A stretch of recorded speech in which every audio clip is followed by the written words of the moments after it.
Jsem na takovej malej jez, neboli potok, je tady tak všude 50 cm vody, zkusíme něco chytit na žižalku, takže už mi tady hoďte lajkos, odběros, do komentáře mi napište, jestli taky rádi chytáte na takových vodách, jinak tam vidím nějaký malý rybičky. Je to extrém, budu muset chytat tady tím, jenom touhle malou dírou, kámo. Dopadlo to tak, jak to dopadlo, musel jsem do vody, viděl jsem struha a máme první rybu. Máme okounka. Nádherný okounek. Tak joši, mám další rybku. A je to, co to je? Okounek. Druhý nádhera. Nádherná rybka, oši, podívejte se na něj. Nádhera, nádhera, takže nějaký ryby tady jsou, oši. Pravsi vejku. Nádherná zdravá rybka, oši. Nádhera. Tak si plav.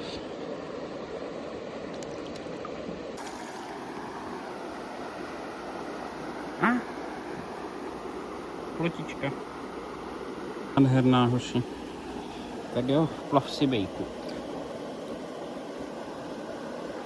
Jo, hoši, máme další rybu. A je to okoun, kámo. Třetí okoun, hoši. Ale tady ten je pěkný už. Dívejte se na něj. Nádhera. Koukejte.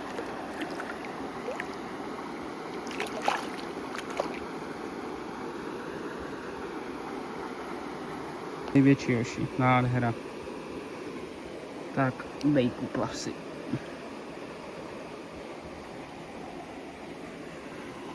Na takovým malým jezu, hoši. Zkusíme tady i vláčku příště. A další rybu, hoši.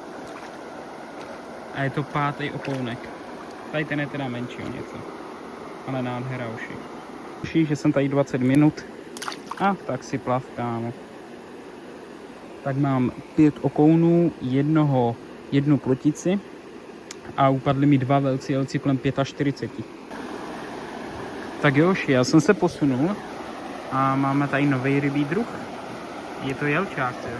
A za ním jede další jelec nebo okoun. Jo, nádhera. Víte, za ním normálně jede jelec. Jo, pěkná ryba, pěkná. Bude to těžký vzít teda. Jde se na něj, hoši. Nádhera. Z takové malé vody, kámo, tady.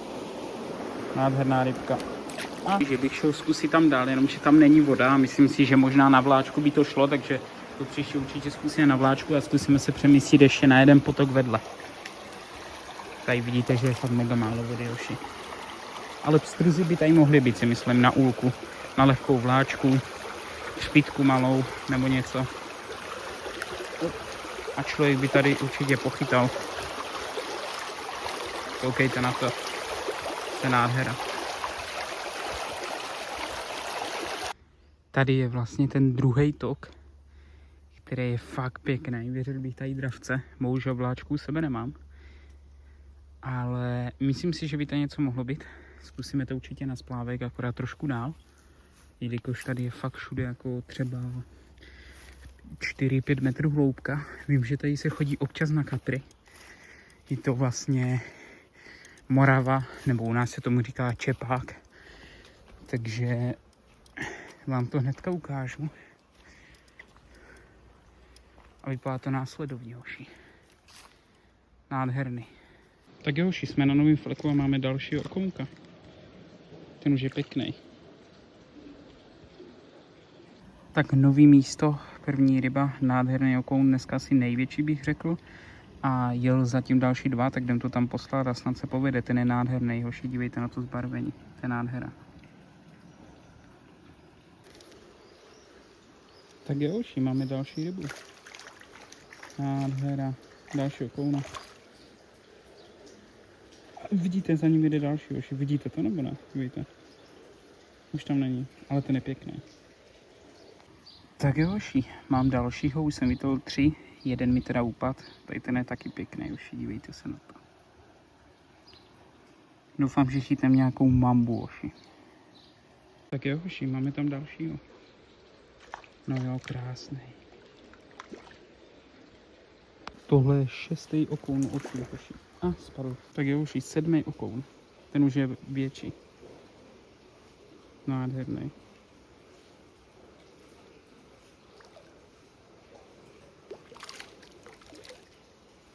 Dneska hoši největší ryba. Řekl bych, že má tak 23, 24. Není úplně malej, typu no, tak 23, 24. Už pěkná rybka docela hoši. Koukejte se na něj. Nádherný, nádherný.